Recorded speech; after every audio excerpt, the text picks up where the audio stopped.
seria a sua rotina? Rotina de trabalho, de vida? De trabalho. Trabalho é um trabalho relativamente intenso. Nesse momento, por exemplo, eu, além de atender a população lá onde eu moro, também no escritório, as demandas, também visitas às cidades, outros estados quando tem, no caso de Brasília, quando tem alguma coisa específica relacionada a projetos de minha autoria, como o caso da proibição do uso do amianto. Eu devia para lá dia 24, ter uma audiência no Supremo Tribunal. Mas aqui no estado, onde tem algum tipo de trabalho, algum tipo de relação, e lá na cidade também tenho, como todo mundo, né? Tenho família, Claro. tenho 3 filhos, Nossa. e toda a rotina de uma casa, e que além da política tem que cuidar disso. Tem que cuidar da família. Isso. E como o senhor iniciou na política? Muito novo. Não na política partidária, mas na política de se interessar pela política. 10 anos de idade. Nossa, bem novo. Então era camponês, e quando a gente, minifundo, né, pequena propriedade, e trabalhava a família. Quando produzia, não tinha preço e tinha que vender. Quando não produzia, tinha que comprar e pagava caro. Então, estudando no colégio estadual, sou paranaense, no colégio estadual, uma cidade pequena do norte do Paraná, e ali a gente começava a pensar assim, será que não tem algum tipo de saída para melhorar isso? Será que não falta algum apoio do governo, da autoridade, alguma coisa? Os atravessadores ganhavam sempre mais do que quem produzia. E ficava discutindo, assim, foi muito interessante pela política. E como é a preparação de um projeto de lei feito pelo senhor? Normalmente parte de alguma entidade, de algum movimento, de alguma demanda da população. E que aí a gente acaba elaborando junto, fazendo audiências públicas, debates, depois de apresentado, debates para que possa ser aprimorado, modificado. Qual é a sua posição em relação à crise do exterior para não afetar o Brasil? Nós tivemos já uma passagem importante por uma crise que iniciou nos Estados Unidos,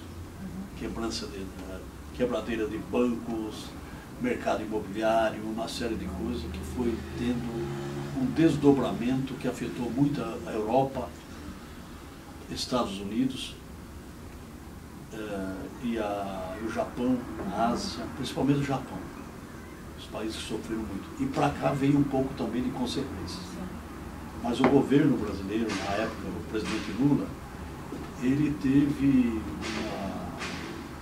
uma sabedoria de dizer para a população que era para a população, na medida do possível, que consumisse.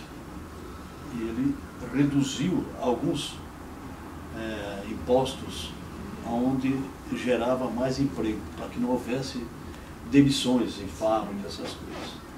IPI da linha branca, de automóvel, de carros, geladeiras, etc. Então ele reduziu alguns impostos e que ajudou a população. É claro, cada crise é de um jeito. Agora nós estamos enfrentando a crise na Europa, né? Bastante forte, muito desemprego. Parece que cada vez é um país, a Grécia, uma crise violenta, depois a Espanha, bastante desemprego, e temos lá o Oriente Médio, que é com guerras, as ditaduras daqueles países, que a população se rebela pela luta pela sobrevivência e por liberdades para poder lutar. As ações do governo Lula de ter aberto comércios em vários outros países onde não existiam, ajudou muito, porque nós tínhamos uma dependência muito grande do comércio americano. muito forte, e uma parte europeu, mas o presidente Lula ele acabou estabelecendo novas relações com Índia, com China, e deu uma diversificada nas relações comerciais. Isso ajudou e ainda permanece essas relações na atual presidenta Dilma. Então eu acredito que nós vamos superar numa situação, pode não ser exatamente a mesma que nós vivemos na crise anterior, mas nós vamos superar numa condição melhor do que os países europeus. Qual a importância do PT para a política brasileira? É um partido que ajudou muito, desde a sua formação, na democratização do país, na implantação de novos métodos de relações com a população, que é o caso de orçamento participativo, os vários conselhos, conselhos populares, conselhos de saúde, conselhos gestores, políticas habitacionais, educacionais, e que esse conjunto de ações acabou permitindo que a população tivesse mais acesso. No caso do ProUni, que centenas e milhares de jovens tiveram acesso à universidade que eram excluídos. E, além disso, milhares de pessoas que saíram da linha de pobreza e passaram a 36 milhões aproximadamente, aí, passaram a consumir, a ser gente. E o PT teve esse papel importante nessas ações. Então, desde a eleição do presidente Lula, todos os problemas que possam existir, que existem, nós temos consciência disso, e agora da presidenta Dilma, e muitas prefeituras nós tivemos, e vereadores. Né? Eu fui vereador 5 vezes. Então, eu acredito que eu devo ter contribuído por ter sido eleito mais uma vez, submetido ao julgamento da população, e sempre foi aumentando a minha votação. Agora estou no 2º mandato de deputado estadual. E fale um pouco sobre seus projetos, como, por exemplo, a proibição do mercúrio. Projetos eu acabei apresentando como vereador que era de zoonose, para que tivesse cuidado com os animais, tivesse uma relação, a posse responsável, uma relação que fosse a melhor possível entre os animais e os seres humanos. Os animais quadrúpedes, em sua maioria, e os bípedes, que somos nós. Todos somos animais. E também a questão, esse projeto abordava também a questão dos sinantrópicos, que se chamam, que são aqueles indesejados.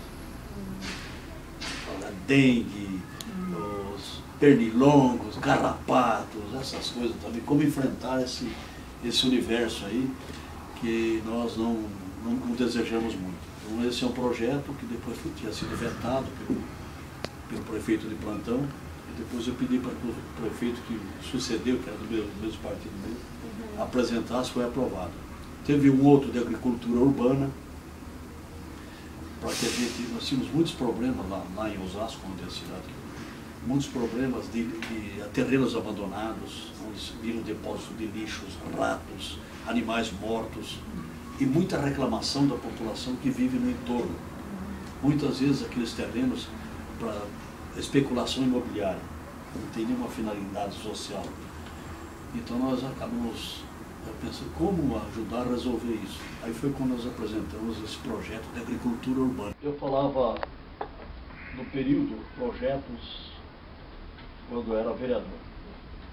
E o outro que nós iniciamos lá foi a luta contra o amianto, que é um produto cancerígeno. E aí derivou também a questão do mercúrio, que vocês fizeram menção. Eu apresentei um projeto da proibição de aparelhos de mercúrio. E que temos uma preocupação que vai além disso. Porque o mercúrio nessas lâmpadas também tem. E tem uma associação, fui procurado por essa associação das vítimas do mercúrio, uma associação estadual, que tem muita gente doentes. E a questão do projeto de proibição do uso do amianto, eu apresentei quando eu era vereador, porque eu sou de Osasco, uma cidade que tinha uma fábrica da Eternit, que usava amianto, a maior fábrica da América Latina. E ali nós tivemos muitos doentes, que vocês forem lá na região e perguntar, se conhece alguém que trabalhou na Eternit, normalmente ou a pessoa já morreu ou a pessoa está doente. E às vezes os familiares também. Então foi feita uma pesquisa com esposas de ex-trabalhadores, pelo menos umas 10 com problemas do amianto. Então nós iniciamos essa luta lá, ajudamos a criar uma associação, porque a fábrica Eternit ela fechou e deixou os trabalhadores, uns 2.000 desempregados aproximadamente, e uma grande parte já estavam aparecendo a doença. Tem um estado de latência muito demorado, 30, 40 anos.